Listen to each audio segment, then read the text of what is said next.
morning, students. Welcome to Business and Office Administration. My name is Mirha Kaingunga, and I will be your tutor for the subject. Just a quick introduction of myself. I'm a senior foreign exchange dealer, as well as the head of sales at one of the local banks in the country.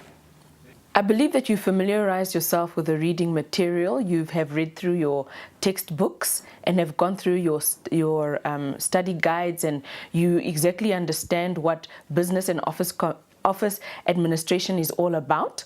So without wasting time, let's go forth to information systems. What I have done here is that I've compiled one question based on information systems, which reads as follows. Which of these statements clearly describe the role of a decision support system? A, software that makes decisions based on data, or software that provides information to help senior management in decision making based on external sources. This software draws internal information from transactional processing systems and management information system. If you have read your book, you already see that the answer is naturally B. Question number 2. There are 25 mobile homes spread across the country. The administration of each mobile home is done in Windhoek, at the Windhoek head office. Is this centralization or decentralization? If you'd like to familiarize yourself with these terms, you can actually have a look in your book on page 25. It will tell you more about centralization and decentralization. In this case, the answer to this question would then be centralization, as the administration for each mobile home is done in Windhoek.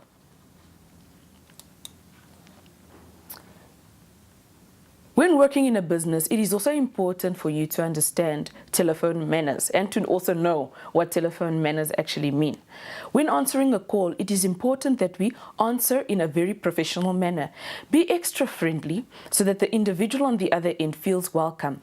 For example, you should always, put a smile on your face before you answer the phone, because the listener on the other end can actually feel you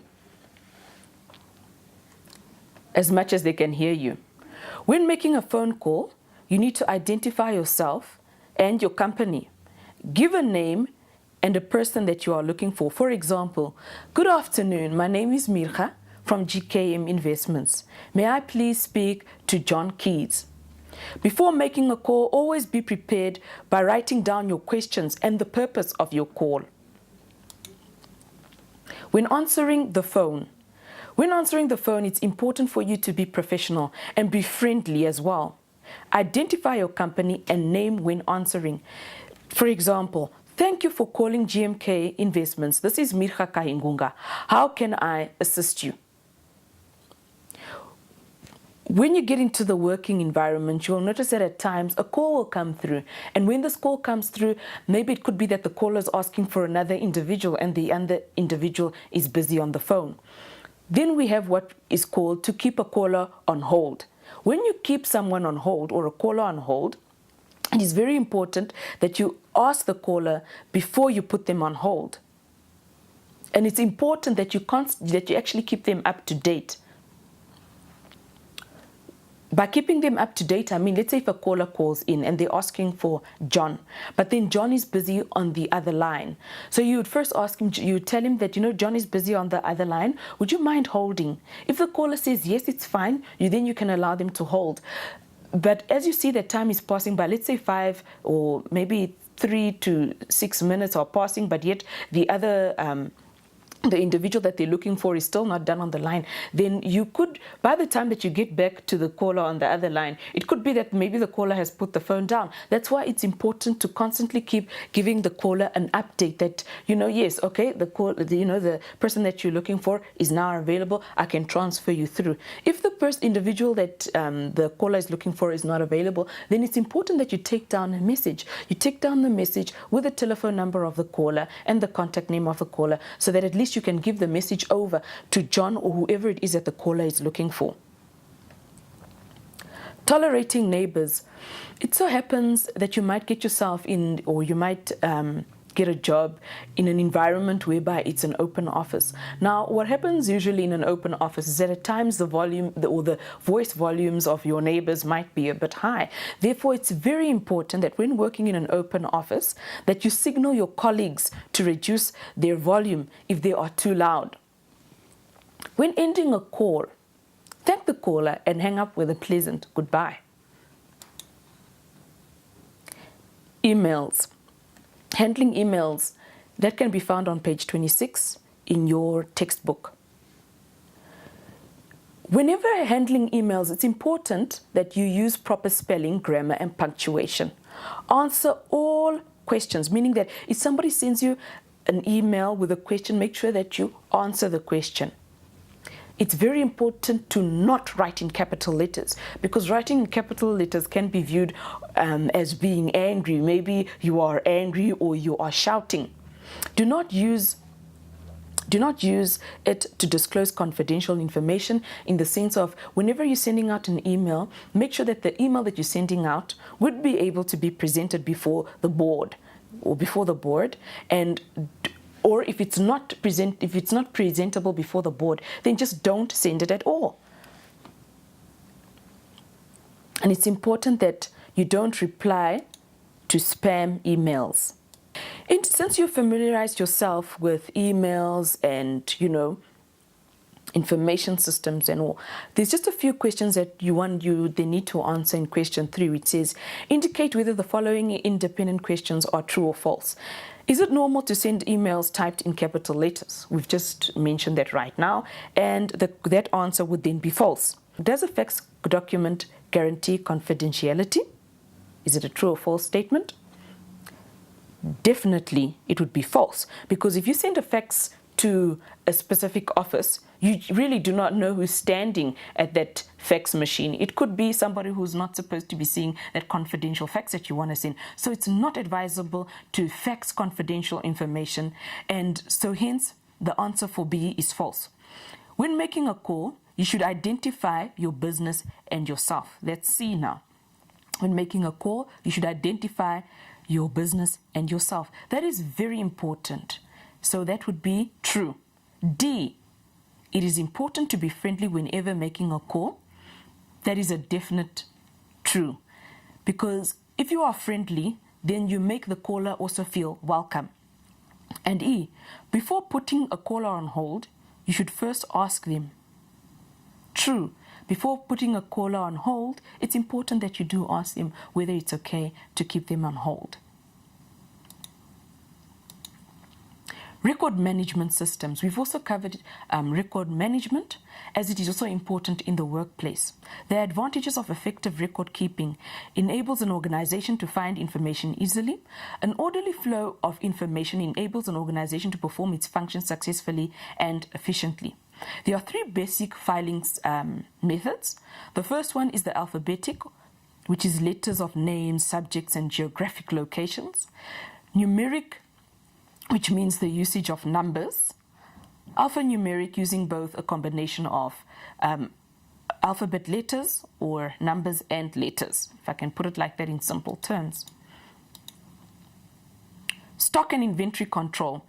It's all about the amount of stock you have at a given time and how you keep track of it. There are 4 types of stock. You have raw material, you have work in progress, finished goods, and consumables. Raw material and components are ready to use in production. Work in progress are stocks of unfinished goods. Finished goods are ready for sale, and consumables are, fuel and stationery, goods that are consumed within the process of production. The minimum stock level is also known as the reorder level.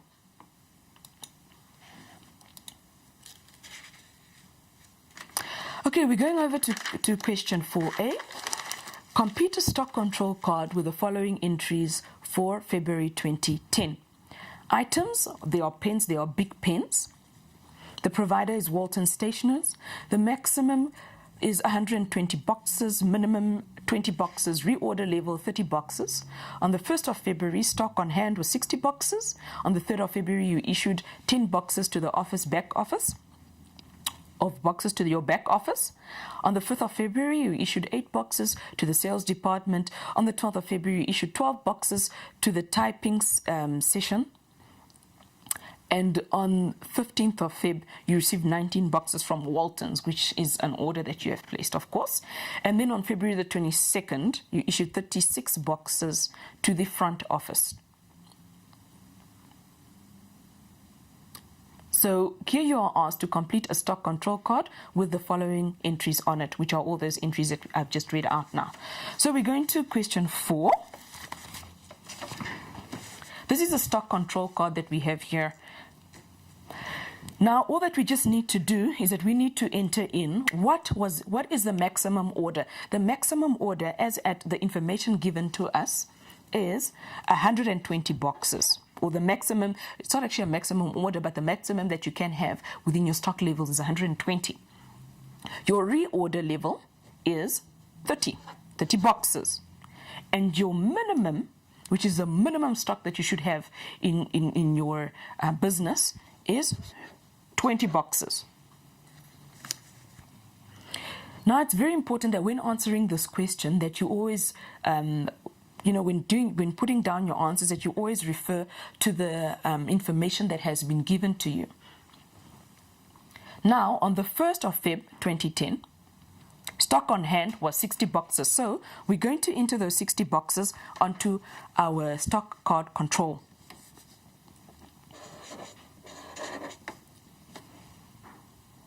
On the 3rd of February,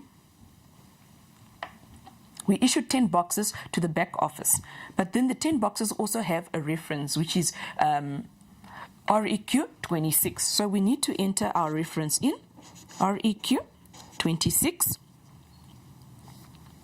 and we issued out, and the number of boxes that we issued out were 10. If we issue out 10, it means that our stock volume has decreased, so now it is at 50. The balance is 50. On the 5th of February, we issued 8 boxes to the sales department. The reference is REQ 59. So it's 8 boxes issued out. So if we take 8 boxes out from 50 that are currently in the stock, as the stock volume of 50 that we currently have at hand, and we take out 8 that we issue out, then we are left with 42. On the 12th of February, we issued 12 boxes to the typing sessions, which has a reference of REQ. Remember, it's always important to write down your references. So REQ 72 goes in there on the 12th, and we issued out 12 boxes to the typing session. So again, our stock level has reduced from 42 less 12, which would then mean that we have 30 boxes of pens in our business. Then what happened to us on the 15th? What happened there is that we received 19 boxes from Station Walton's or Walter's Stationeries with invoice number 72. So we received 90 boxes. So then what do? This was on the 15th. Just need to change this date over here. On the 15th, we received how many boxes? We received 90 boxes from Walton Stationers. So then that means that we received, so it's boxes coming in, 90. So meaning our stock levels have increased from 30 all the way to 120, because 30 plus 90 equals to 120. So that's the number of boxes that we currently have. And then on the 22nd, what happened is that we issued 36 boxes to front office staff. So if we issued out, let me just quickly write this reference here as well. It's invoice 72. Since we issued out more boxes to the front office, we issued out 36 boxes. So we know that it is out, and the number of boxes that we have sent out are 36. Just write down, always remember to write down your reference. So it's reference 82. So then in essence, if we issued out from 120 stock at hand less 36, then we come to 84. Excellent. So then this is our stock control card that we have now filled out as the information that has been given to us. Then B, it states, why was it necessary to receive 90 boxes of pen on the 15th of February? Now, as we see, according to our stock card, on the 15th of February, we received 90 boxes. So meaning that we ordered 90. We actually needed to order more 90. But the question is, why did we order 90 boxes?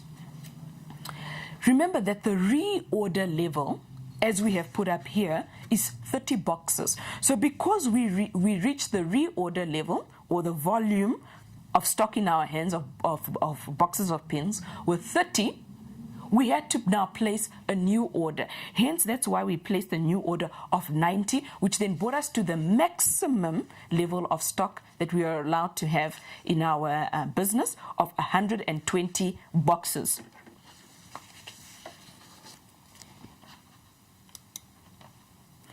It is also important that you familiarize yourself with the financial terms of accounting. In plain terms, accounting is the language of business.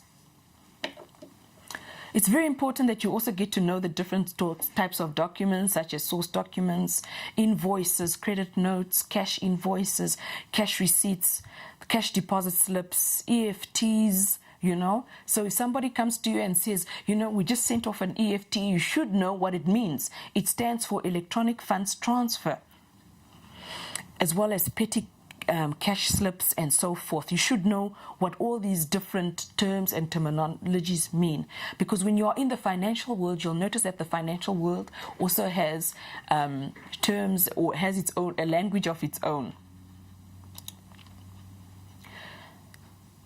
The general ledger is a book in which business transactions are recorded. It's a collection of accounts which are classified or classed as being either owner's equity, assets, or liabilities.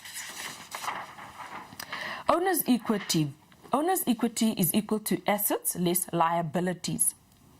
It is very important that you understand these terminologies, as you'll come across it quite often. So owner's equities is equal to assets less liabilities, or capital plus net profit less drawings. Assets are resources controlled by a firm as a result of past events, and from which future economic benefits are likely to flow to the business. Liabilities can be termed as the debts of the business. Owner's equity is the owner's wealth in his or her business, and the trial balance is a list of balances of the accounts in the general ledger and is extracted at month end. Now we have come to question 5. We start off with question 5A. Now in question 5, you'll notice that we have balance sheet accounts, which are capital drawings, land and buildings, machinery, all the way to creditors. And we also have the nominal accounts, such as sales, cost of sales, rent income, interest on loan, discount received, discount allowed. And I believe that most of these terms you have already familiarized yourself with by reading your textbook. We are just quickly going to look at the following questions of question 5. The above is a list of accounts that was extracted from the general ledger of Erongo Traders as at the 31st of January 2013. Calculate the total current assets as at 31 Jan 2013. So based on this sheet, on this slide that you see now of the different assets and different balance sheet accounts, nominal accounts, we need to now calculate current assets. Now, when looking at the current assets, you need to see now, based on the slide that you have or the information that you have, what is there on the slide that is a current asset? And remember, we have already defined what current assets are. Current assets on this specific slide are inventory, which is 45,000, and debtors, which is 85,200. So now we're going to calculate current assets. Current current assets is equal to inventory plus debtors. Now we know that our inventory is 45,300 and our debtors are 85,200.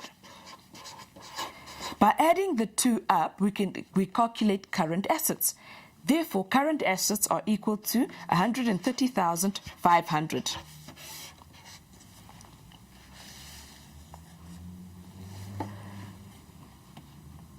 The next question B asks us, calculate the total non-current assets as at the 31st of January 2013.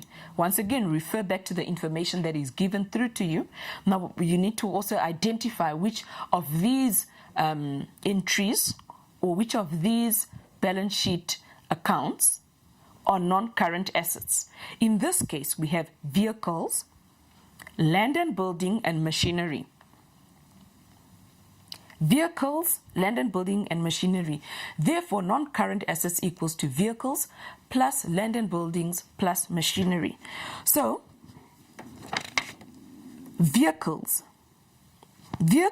are 355,000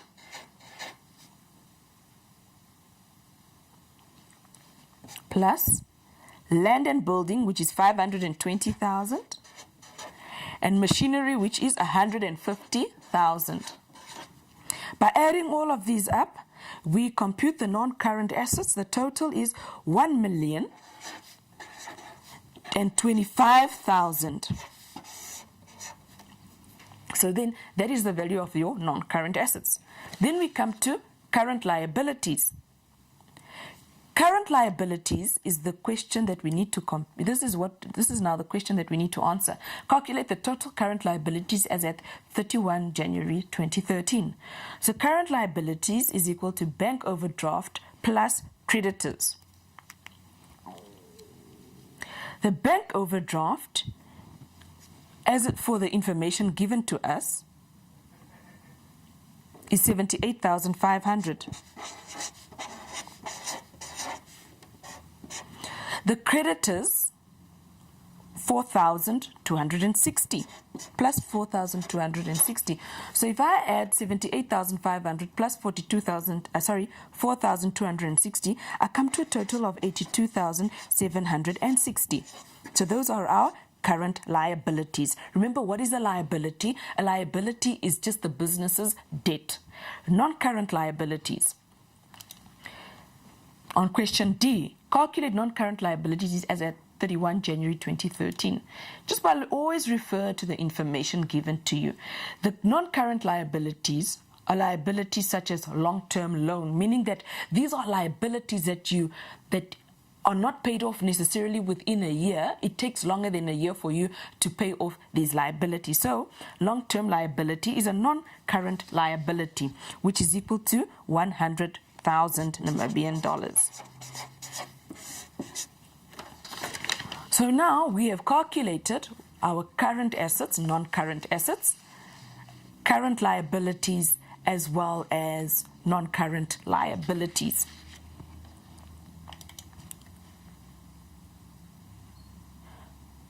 Question E, calculate the net profit and loss at the end of the financial year. Now, net profit, there's a formula for net profit, and net profit is equal to income less expenses, as I have it there. Net income or profit, it's just profit, income or profit is equal to income less expenses. All right? So then we have, let's rather prefer to call it net profit. Let's just cross out the net income. Net profit is equal to income less expenses. Now I've abbreviated income as I and expenses as E. The question asked in question 5E is calculate the net profit and loss or loss at the end of the financial year, based on the information given to you. Remember, you always need to refer back to the information that has been given to you. What I have here is just a slide of all the different of all the different accounts that we have in our books. So we have sales. So we're going to go straight off and we're going to calculate what our net profit is. Sales. The sales is equal to 750,000. Remember, sales is more of an income because you're selling something. Cost of sales is 320,000. Rent income is 35,000. Interest on loan is 19,500.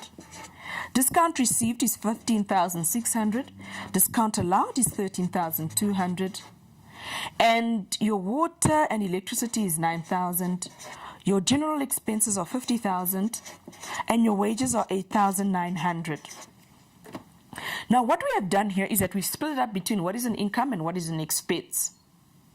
Income is anything that increases your it's incoming funds that your business literally receives, such as income from your sales, your rent income, discount received and discount allowed.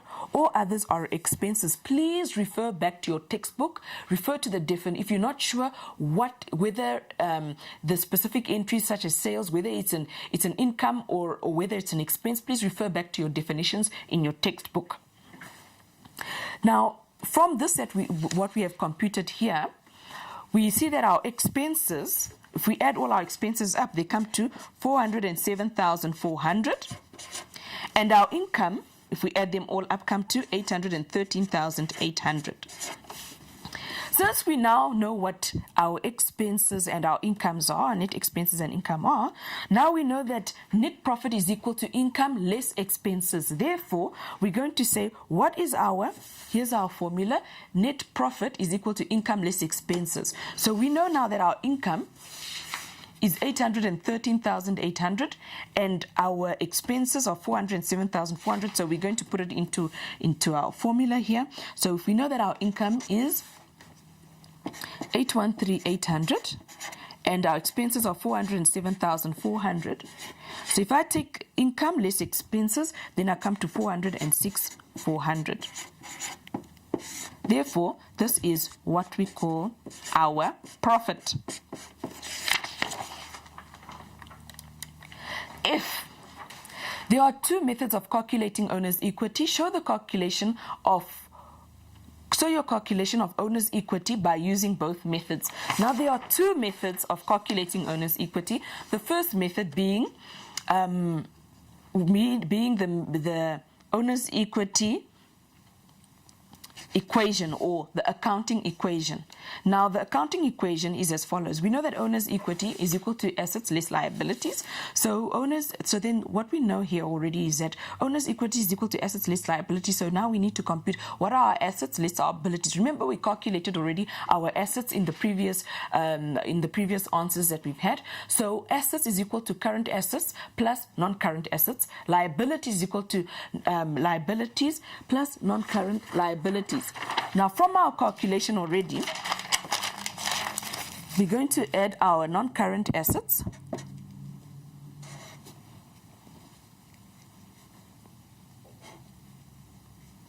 We're going to take our assets.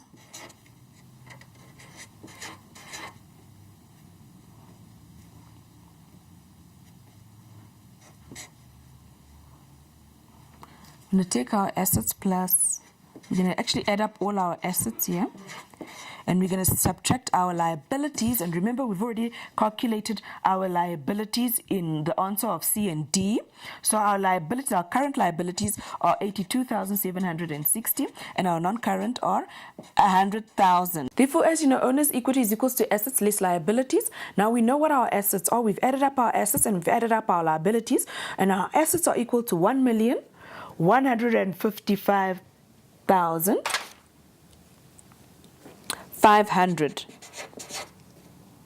Our liabilities, if we sum up our current and non-current liabilities, we come to 182,760.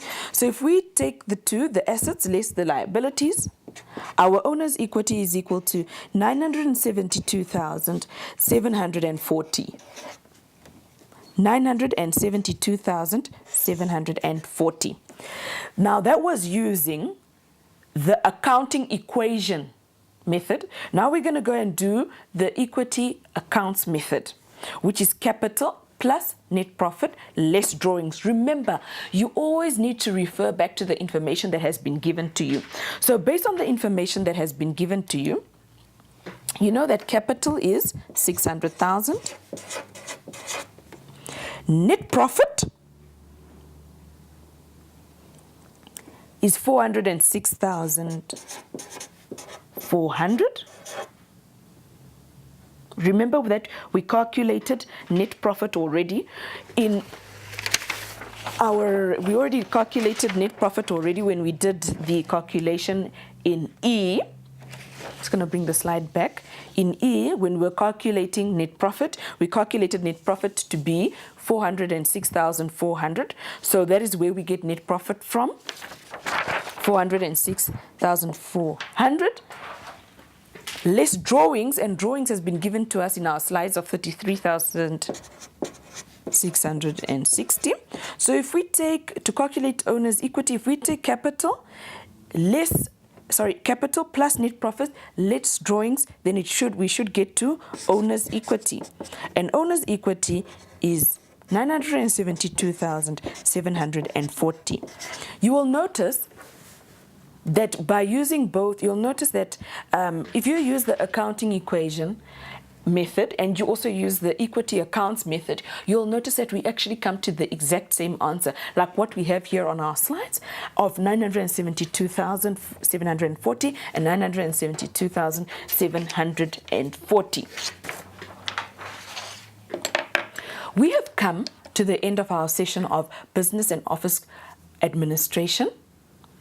And I have actually also compiled something for you, one questionnaire that is more, where you have to draw up your own trial balance, and you get used to familiarize yourself also with the using of or drawing up of T accounts and how general ledger entries are transacted.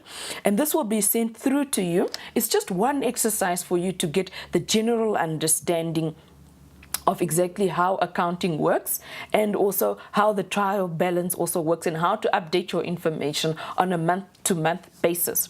So this is the end of our business and office administration, and I just want to wish you good luck and all the best for your exams. Thank you.